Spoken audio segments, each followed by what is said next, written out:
Let me tell you something very clearly. What is happening right now is not complicated. People in the West like to make it seem complicated. They like to say that nobody knows what is going to happen. But if you actually look at the facts on the ground, if you actually understand how these systems work, then the picture becomes very clear. And the picture is not a good one.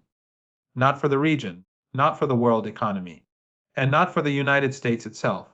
Trump is standing at a crossroads right now. One road leads to a negotiated outcome where both sides can save face and the global economy can begin to recover. The other road leads to something that I do not think even the people advising Trump fully understand.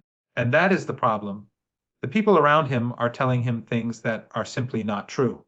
And when you make decisions based on information that is not true, you make catastrophic mistakes. Let me start with something basic. There is a ceasefire in place.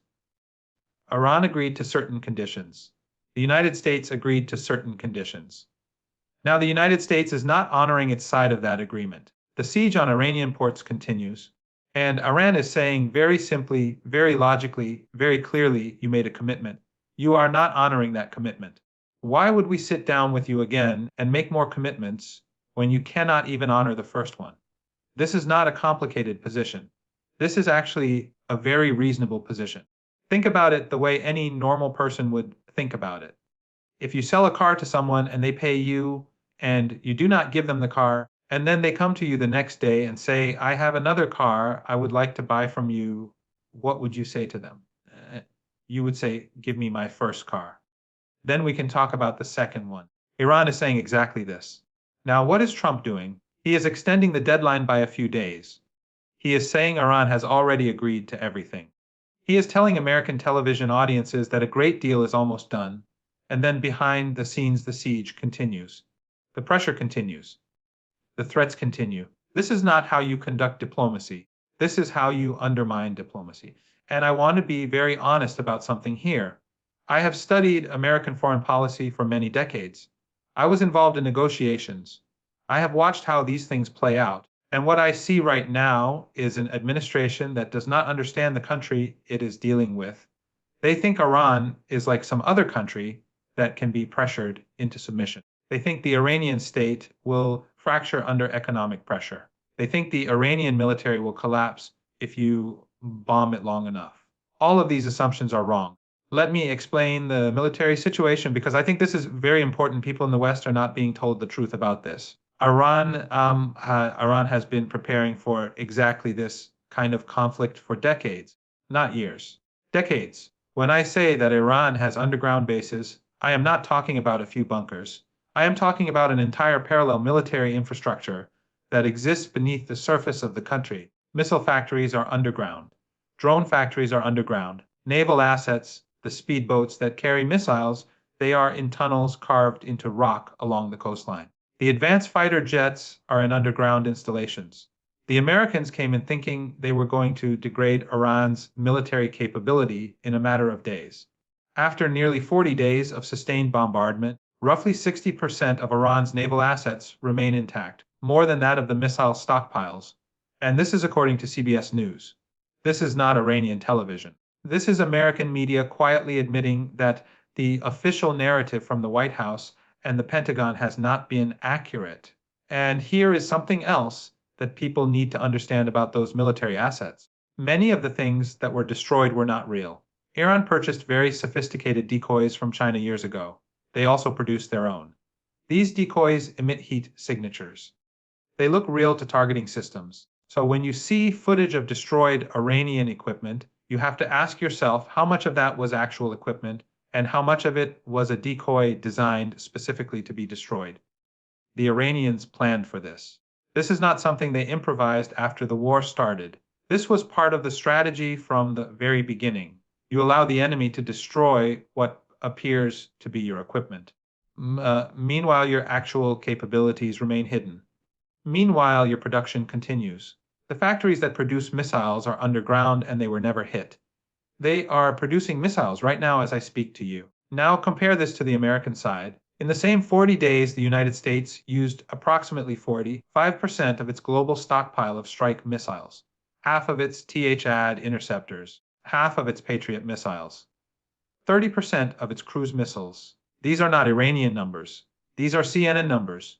And the United States cannot replace these weapons quickly. The defense industry in America is privatized.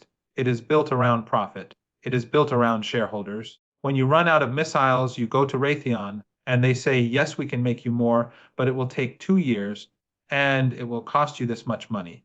Iran does not have this problem. Iran's military production is state-owned and state-directed. When the state needs more missiles, the factory makes more missiles. There is no negotiation about quarterly earnings. There is no board meeting about profit margins. The directive comes from the Supreme National Security Council, and the production line responds. This is actually one of the great structural advantages that Iran has in a prolonged conflict. And I want to address something that keeps coming up in Western media because it is frankly embarrassing how often this narrative is repeated. People keep saying that there are divisions inside Iran. They say the IRGC wants one thing, and the foreign minister says another thing, and the parliament says something else, and therefore Iran is about to fall apart. This is completely and utterly wrong. Iran has a very clear constitutional framework for how strategic decisions are made. The Supreme National Security Council makes these decisions. The president chairs that council. The leader has 2 representatives on that council. The head of the judiciary is a member. The Speaker of Parliament is a member. Senior military commanders have representation. All strategic decisions go through this council. All decisions of the council require the approval of the leader before they take effect. So when you see the foreign minister make a statement, that statement has been authorized. When you see the Speaker of Parliament make a statement, that statement reflects the position of the council. When the IRGC Navy does something in the Persian Gulf, that action has been approved through the appropriate chain of authority. This is not a chaotic system. This is actually a very sophisticated institutional structure. The fact that Western analysts cannot understand it does not make it chaotic. It makes them unable to understand it. I want to give you a specific example because this came up and it caused a lot of confusion. When the foreign minister tweeted that the Strait of Hormuz was open after the ceasefire agreement on Lebanon, Western media immediately said, see, there is chaos in Tehran. The IRGC reversed the foreign minister's decision. This is completely wrong. The foreign minister's statement was authorized. It reflected the position of the Supreme National Security Council. The strait was being opened because Netanyahu had finally been forced to accept the ceasefire. Then Trump said he would maintain the siege. That was a violation of the ceasefire terms. Iran's response was to reverse its decision on the strait. That reversal was also authorized. It had nothing to do with division inside Iran. It had everything to do with Trump's decision not to honor the agreement.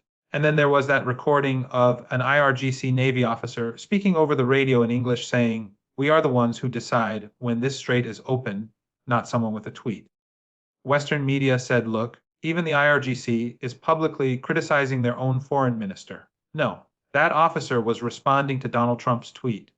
Trump had said the Strait of Hormuz is now open and will never be closed again. The Iranian officer was responding to that claim. He was saying we decide, not you. This was directed at Trump, not at Abbas Araghchi. Now let me talk about the Strait of Hormuz because I think this is the most important geopolitical development that has come out of this conflict, and I am not sure the world fully appreciates yet what it means. The United States made a catastrophic strategic error by going to war with Iran, because in doing so it gave Iran both the justification and the necessity to exercise control over the Strait of Hormuz.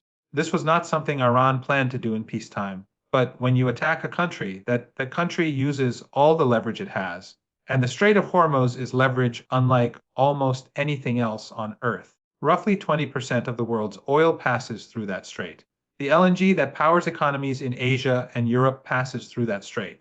The fertilizers produced by Kuwait, Saudi Arabia, the Emirates, Bahrain, and Qatar, these countries that made their territory available for attacks on Iran, their exports pass through that strait.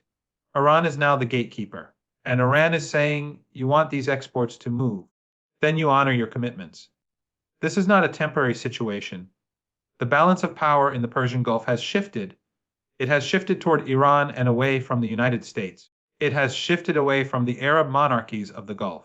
And this shift happened not because Iran wanted to trigger a global crisis, but because the United States forced this situation by going to war and then refusing to honor the terms of the ceasefire it agreed to. I want to say something about the human cost here because I think it is important not to lose sight of this in the geopolitical analysis. Over 3,300 Iranians were killed in this conflict. Among them were 168 young girls. Scientists were killed alongside their families. Military commanders were killed alongside their families. The Americans and the Israelis struck civilian infrastructure. They struck populated areas. They used a kind of firepower that is designed to maximize destruction. Now look at the other side. Iran fired thousands of missiles and drones at the military and energy infrastructure of these Gulf states that facilitated the attacks on Iran. And the total number of civilian casualties in Kuwait, the Emirates, Saudi Arabia, Bahrain, Qatar, combined is fewer than 20 people. Fewer than 20. You can go and verify this yourself. This is not Iranian television telling you this. Look it up on any search engine. The disparity in civilian casualties tells you something very important about how these two sides are conducting this conflict. Now I need to talk about what comes next because this is why this matters to everyone watching this video, not just to people in the region. Trump has said he may restart military operations within days. His stated intention, if the conflict resumes, is to strike Iranian electrical power generation facilities. I want you to think carefully about what that means.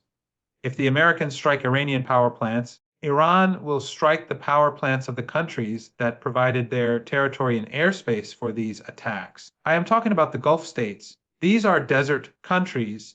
They have almost no natural fresh water. They have no agriculture of any significance. Their populations survive because of electricity. Electricity runs their desalination plants. Electricity runs their air conditioning.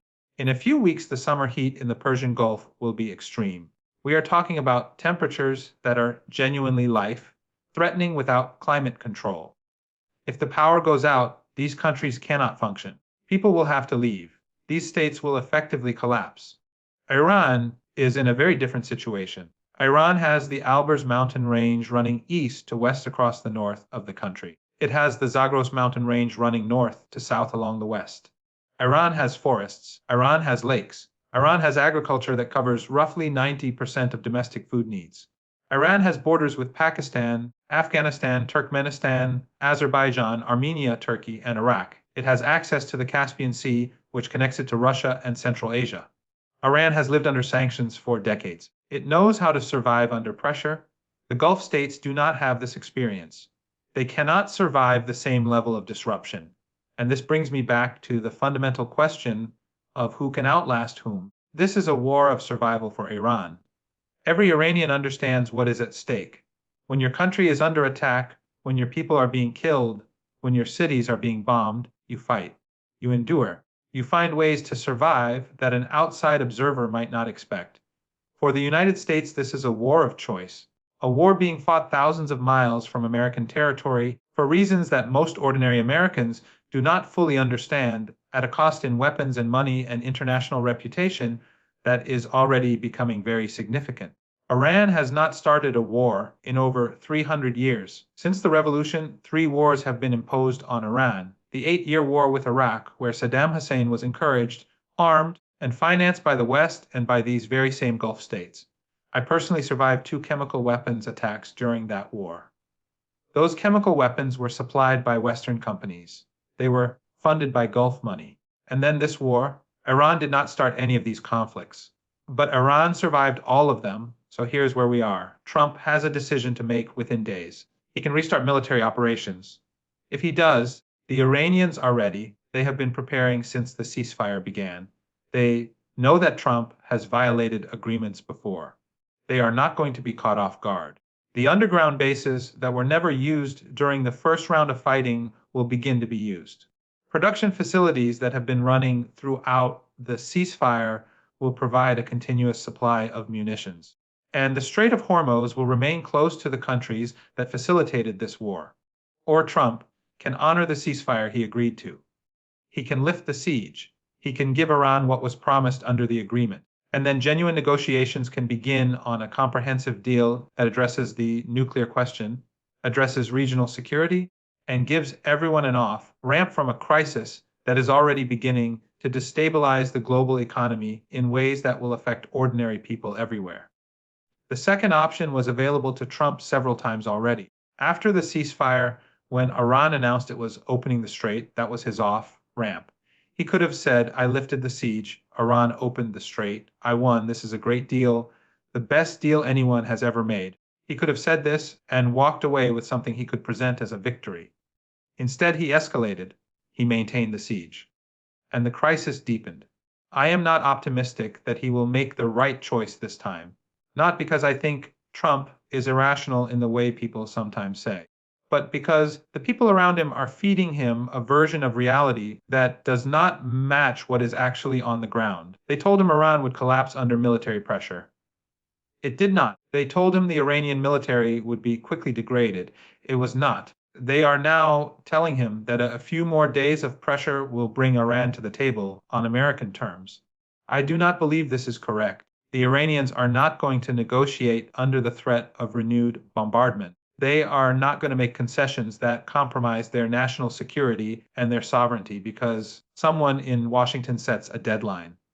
This is not how Iran works. This is not how any country with real institutional depth and genuine popular support for its resistance works. What I hope is that there are people in the American system, in the State Department, perhaps in the military establishment, perhaps even in the White House, who understand the real situation on the ground and who are telling the president this path does not lead where you think it leads. Because the alternative to diplomacy here is not a quick military victory. The alternative is a longer conflict with unpredictable escalation, a global energy crisis that will hit the American economy hard, and a strategic realignment in the Persian Gulf that will take a generation to undo. The world is watching. The people of Iran are watching. The people of the region are watching. And they are all wondering whether the United States is capable of making a rational decision when the pressure is on. I genuinely do not know the answer to that question. But I know that the next few days will tell us a great deal about where this situation is heading. And I hope, sincerely, that cooler heads prevail. Because the alternative is something that nobody who has seen war up close, nobody who has survived a chemical attack, nobody who has watched families buried under rubble would ever wish for anyone.